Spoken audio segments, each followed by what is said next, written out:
अस्सलामु अलैकुम वरहमतुल्लाहि वबरकातुहू। भाइयों बहनों, दोस्तों, बुज़ुर्गों, अज़ीज़ों, रमज़ानुल मुबारक की मुबारक बहारें चल रही है और आखिरी अशरा बहुत करीब आ लगा है, जिसमें बहुत अहम इबादत एअतिकाफ़ की इबादत है। आज के इस वीडियो में हम आपकी खिदमत में औरतों के एअतिकाफ़ के ताल्लुक़ से 10 अहम बातें या 10 अहम मसाइल, 10 अहम हिदायत आपकी खिदमत में पेश करना चाहते हैं। एअतिकाफ़ बड़ी निराली इबादत है, बड़ी अलबेली इबादत है और अल्लाह के ताल्लुक़ को पाने की बहुत अहम तरीन इबादत है। शब क़द्र को तलाश करने के लिए बहुत अहम इबादत है और उसी के साथ साथ हदीस पाक की रोशनी में एअतिकाफ़ करने वाला तमाम बाहर के गुनाहों से बच जाता है और एअतिकाफ़ की जगह के बाहर जितनी नेकियां हो रही हैं उन तमाम नेकियों का सवाब बैठे बिठाए उसको मस्जिद में मिल रहा है। खाना पीना सोना कर रहा है तो भी उसका ये अमल इबादत में शुमार हो रहा है। तो कितनी बड़ी सादत और नेकी की बात है। तो एअतिकाफ़ के ताल्लुक़ से 10 अहम बातें औरतों के लिए हम पेश करना चाहेंगे। सबसे पहली बात जो हमने नोट की है वो ये है कि अपने घर में एक कोना या एक कमरा, अगर अल्लाह ताला ने कमरों की सहूलत दी है तो एक कमरा घर का नमाज का होना चाहिए, जिसको मुसल्लल बैत कहा जाता है, कि उस कमरे को नमाज की जगह बना दी जाए और उसी में एअतिकाफ़ का एहतमाम किया जाए। तो अगर सहूलतें हैं तो मुस्तकिल एक कमरा हो, वरना सहूलत नहीं है तो जो कमरा है उसके एक कोने को इबादत के लिए और एअतिकाफ़ के लिए ख़ास किया जाए और उसी में ख़ास करके औरतें एअतिकाफ़ में बैठेगी। सुन्नत एअतिकाफ़ उसी में इस तरह अदा करेगी। दूसरी बात कि वो जो कोना है उसमें पर्दा लगा लिया जाए तो ये बेहतर है, सुन्नत भी है और यकसुई और पूरी इबादत की जो तवज्जो है वो उसी में मिलेगी। लिहाजा दूसरी हिदायत ये है कि वहाँ एअतिकाफ़ के उस जगह में औरतें पर्दा लगा लें ताकि उनको यकसुई मिल सके। उसी में ये बात भी अर्ज़ करनी है कि वो जो जगह होगी औरतों की नमाज पढ़ने की या एअतिकाफ़ की, वो मस्जिद शरई का जो हुक्म है उस जगह का वो हुक्म नहीं होगा। मसलन कोई बेगुसल मर्द जिसका गुसल ना हो, गुसल ख़त्म हो गया हो, या औरत बेगुसल मर्द या औरत मस्जिद में नहीं जा सकते लेकिन उस कमरे में उस जगह में जा सकते हैं, उसका असल मस्जिद का हुक्म नहीं हो जाएगा। तीसरी बात हमने ये नोट की है कि जिस जगह को या जिस कमरे को या जिस कोने को औरत ने सुन्नत एअतिकाफ़ के लिए ख़ास कर लिया है, अब उस जगह से बाहर निकलना दुरुस्त नहीं होगा, वरना सुन्नत एअतिकाफ़ टूट जाएगा। अब इसमें यह मसला समझना ज़रूरी है कि औरत खाना पकाने के लिए उस मुअतकफ़ एअतिकाफ़ की जगह से बाहर नहीं जा सकती है। उस जगह से अगर निकलेगी तो एअतिकाफ़ टूट जाएगा। सिर्फ तबई ज़रूरत के लिए, यानी पेशाब पानी के तकाज़े के लिए या कोई शरई ज़रूरत हो, तबई ज़रूरत पेशाब पानी या शरई ज़रूरत के लिए मुअतकिफ़ बाहर जा सकते हैं, वरना नहीं। तो बहरहाल औरत पेशाब पानी के तकाज़े के लिए बाहर निकल सकती है।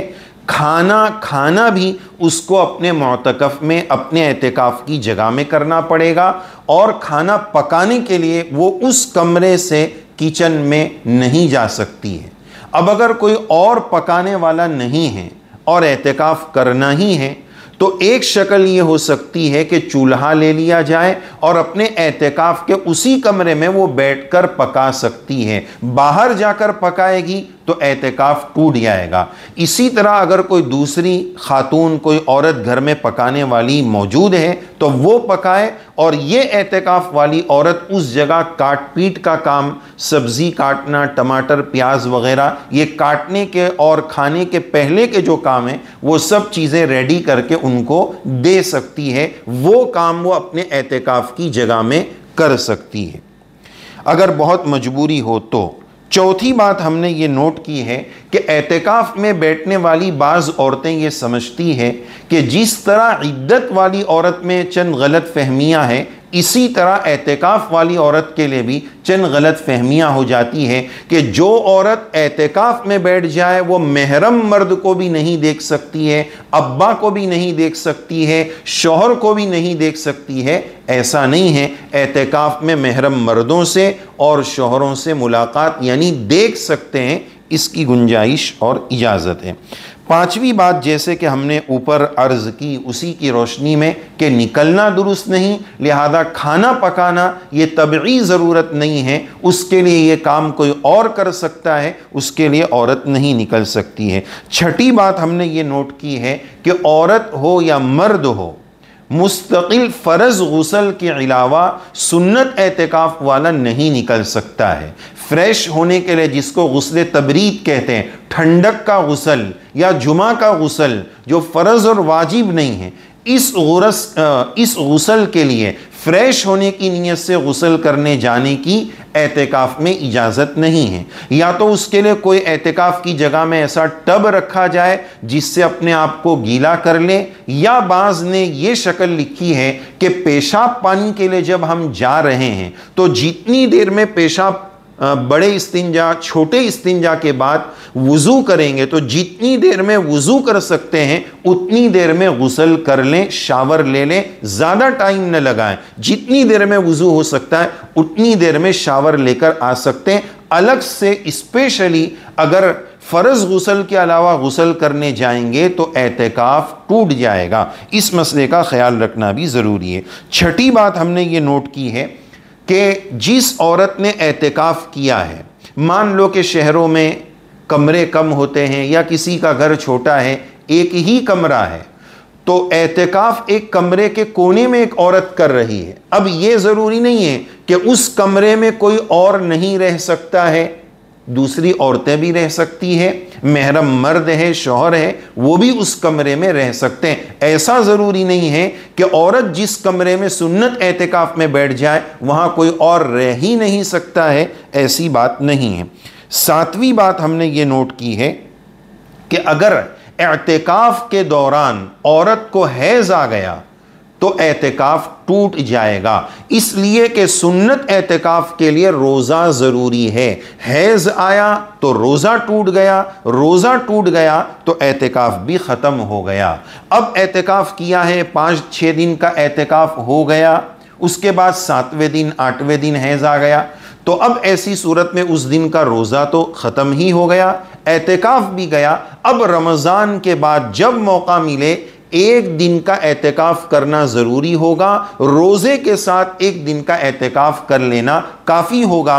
उस दौरान मायूस होने की ज़रूरत नहीं कि मेरा 5-6 दिन का 1-2 दिन का एतिकाफ़ ख़त्म हो गया, ख़राब हो गया। जितने दिन अल्लाह ने तौफ़ीक़ दी वो अल्लाह का करम है, अल्लाह ताला उतनी इबादत को कबूल फ़रमाए और बाद में एक दिन की क़ज़ा कर लेने से काम चल जाएगा। 8वीं बात हमने ये नोट की है कि औरत अगर सुन्नत एतिकाफ़ कर रही है तो उस सुन्नत एतिकाफ़ के लिए अगर वो शादीशुदा है तो उसके शौहर की इजाज़त ज़रूरी है।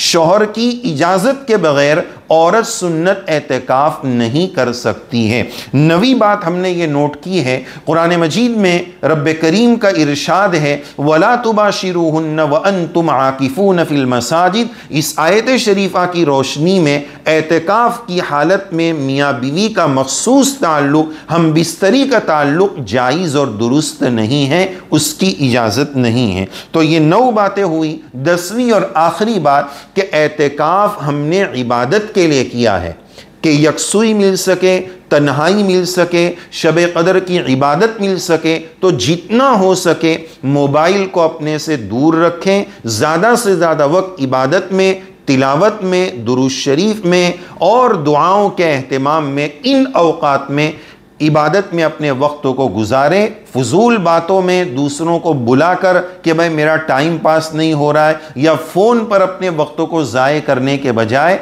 इन 10 दिनों को ज़्यादा से ज़्यादा इबादत में गुजारने का एहतमाम करें और इस तसव्वुर के साथ एतिकाफ़ करें कि ये जहन्नम से छुटकारे का आशरा है। मैंने अल्लाह के घर में खूंटे गाड़ दिए हैं और मैं इस तसव्वुर के साथ एतिकाफ़ में बैठी हूँ कि ईद के रोज़ जब तक अल्लाह की तरफ से माफ़ी का ऐलान नहीं होगा हम इस जगह को छोड़कर, अल्लाह के दर को छोड़कर नहीं जाएंगे। अल्लाह हमें माफ़ करेंगे, इस तसव्वुर के साथ अल्लाह का मेहमान बनकर एतिकाफ़ करें। अल्लाह ताला सबके लिए आसान भी फरमाए, कबूल भी फरमाए। तो ये एतिकाफ़ के, औरतों के एतिकाफ़ के ताल्लुक़ से 10 मोटी मोटी अहम बातें मसाइल और फ़ज़ाइल की रोशनी में हमने आपकी खिदमत में पेश की। अल्लाह ताला से दुआ है अल्लाह ताला आखिरी अशरे का एहतमाम नसीब फरमाए, शब क़द्र की इबादत रब्बे करीम हम सबको नसीब फरमाए। आमीन या रब्बल आलमीन।